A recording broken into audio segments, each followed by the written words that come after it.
I want everyone to take a second and wish Copper a happy birthday. He's 1 today. Look how cute he is. Hey guys, it's Wednesday, and that means it is time for another social studies lesson. I will tell you all a secret. I am recording both of our videos on the same day today, so that is why I am in the same sweatshirt. I don't live in this all the time. I promise. I'm just recording them back to back to back. That's what I'm trying to say. I hope you all had a great Tuesday. It is now Wednesday. That means we are 1 day away from your quiz. Remember, I told you I will post the assignment or the quiz link tonight, probably about 8 o'clock. It's going to be about 12 questions, multiple choice questions. You can use your notes. I can't stop you, of course. But not everything is coming straight from the slideshow. A lot of the questions are going to come from little things that I have said, okay? So obviously you're watching the video now. You're doing what you're supposed to be. You've listened to me. You need to make sure that you have watched my videos and you've paid attention, because just like in class, I add things, right? I don't just sit here and read off of the slideshow. So I will post that link tonight for tomorrow. You don't have to take the quiz tonight. I really would prefer that you don't. But if you do, well, I guess I really can't stop you. The link will be open for you to take the quiz. The link is going to close by 3 p.m. on Friday. So you have all day Thursday and most of the day Friday to get that turned in. If you do not complete the quiz and you go to take it, let's say on Saturday, the link is not going to work and you're going to have to email me. If you have problems taking the quiz, if you wake up Thursday, Wi-Fi's down for whatever reason, please let me know and I can send you either a Google Doc version for you to fill out, or I can give you something else to use instead of the Google Forms link. But you have to let me know. You can't just, oh yeah, I couldn't take the quiz, sorry. Communication is key, okay? And that will close Friday, 3 p.m.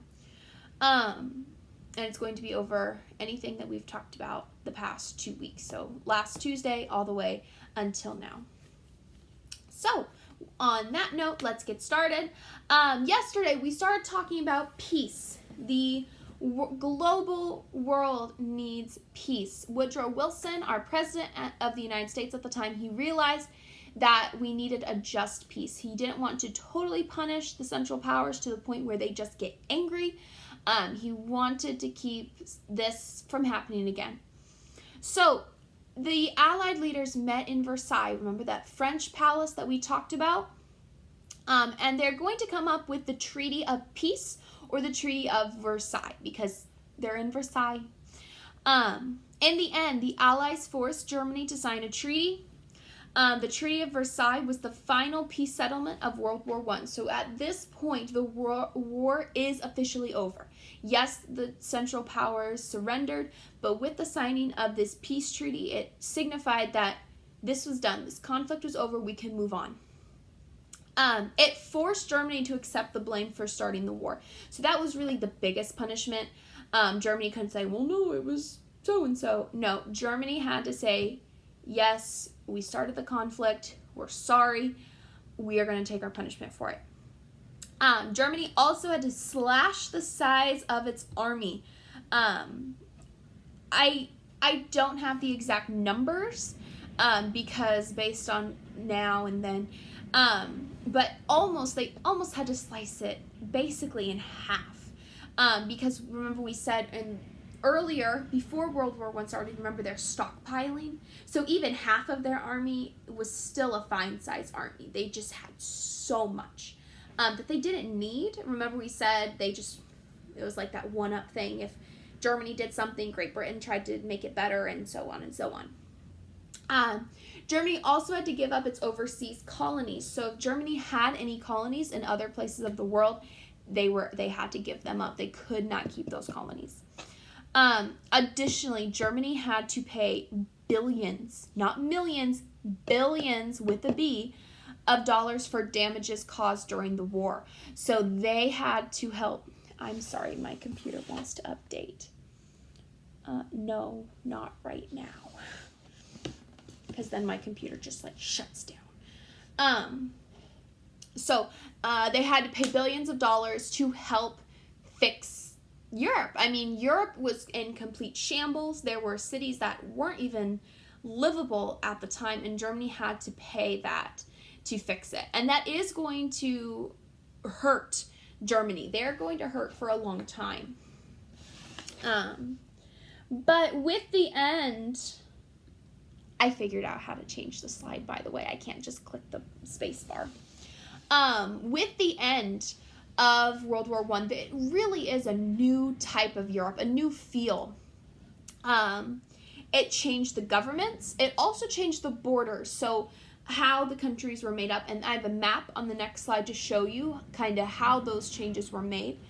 For example, in Russia, the war had caused a great hardship for the people. So these people were suffering even after the war was over. A revolution is then going to force the Russian Tsar or the Russian king. Remember, we've talked about this before when we talked about communism. The revolution forced the Russian Tsar or emperor king to give up his power. Remember, we said the people were their suffering was so great that they did not feel like their emperor was doing anything to help them. So finally they say no more. Shortly after, Vladimir Lenin, isn't that a fun name? Vladimir Lenin took over Russia's government and established a communist one. So we've talked about communism a lot. That's why I'm not going to spend a whole lot of time explaining what communism is. You should already know. Remember, communism is a political system in which the government owns all property and controls all aspects of life in a country. So at this point, Russia says, if you make this much money, you are going to make this much money. Everyone's going to be equal. Instead of having red, blue, yellow shirts, we're going to only make red and blue because yellow's a waste. And that's just really a very watered down version of communism. Control all aspects of life. And then in Germany, so an uprising towards the end of the war also forced the German emperor from power. So we have an uprising in Russia and an uprising in Germany. And a fragile republic is going to replace the German Empire. So Germany was originally ruled by an emperor. Now it's going to be ruled by a republic, which means someone is going to be elected. And we will talk about who that someone is going to be next week as we talk about the beginning of World War II. So Europe is changing. Some changes were really positive.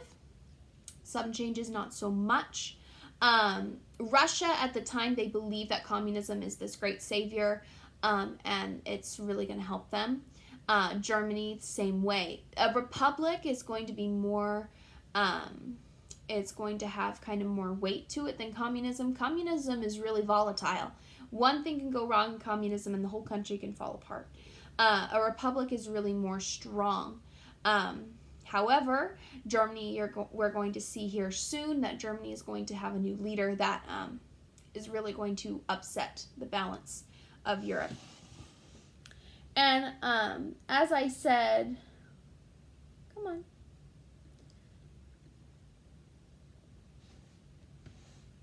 I'll change the slide, I promise. There we go. Causes. Wow. What do you mean causes? That's all the way back in the beginning. There we go. So as I said, Europe, and I'm going to kind of push this forward so you can really see. Europe changes, okay? And there's also going to be a change to geography. So World War I alters the borders of many European countries. So this one with the pink, the more pink, that is before World War I. This one is after.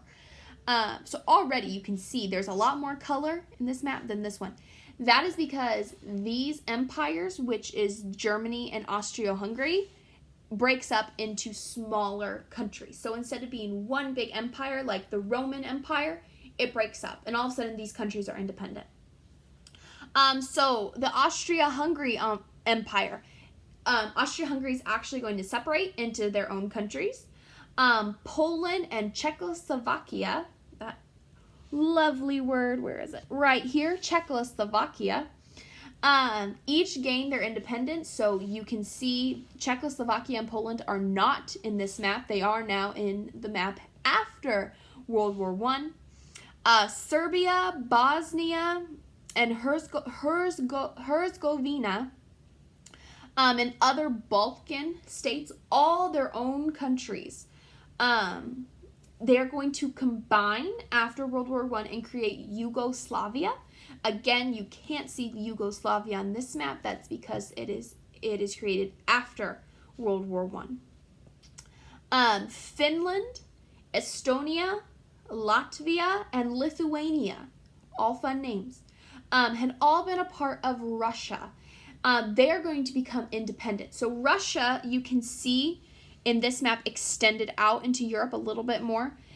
Over here, it's not the same because Finland, Estonia, Latvia, and Lithuania all gained their independence from Russia because of the communist state.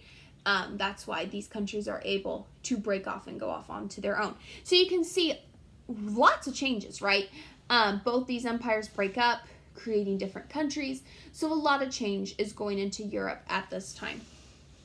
And with that is the end of World War I. Yay! Which means tomorrow, don't forget, tomorrow is your quiz. Next week, we will begin starting to discuss another world conflict, World War II. And really, the end of World War I, the geography changes, the changes to government, that all is going to pile in to World War II. Sorry, I have hiccups. So, don't dump everything that you learn about World War I and say, oh, well, I'm done. No, you are going to need to know this for World War II. It builds on each other. So, with that, I hope you completed your bell work question and your, don't forget to complete your assignment as well. Study just a little bit tonight, look things over. You don't want to go into the quiz like, I don't know anything. Make sure that you've paid attention, you've watched my videos. I don't just sit here and talk to myself for nothing. I hope that you're actually learning something. So, get started on your assignment. I will take any email questions that you might have. And with that, I will see you all next week because I'm not posting a video tomorrow. So I'll see you all next week. Have a great weekend, and please take your time on the quiz tomorrow, okay? I know you'll do great. And with that, I'll see you all later.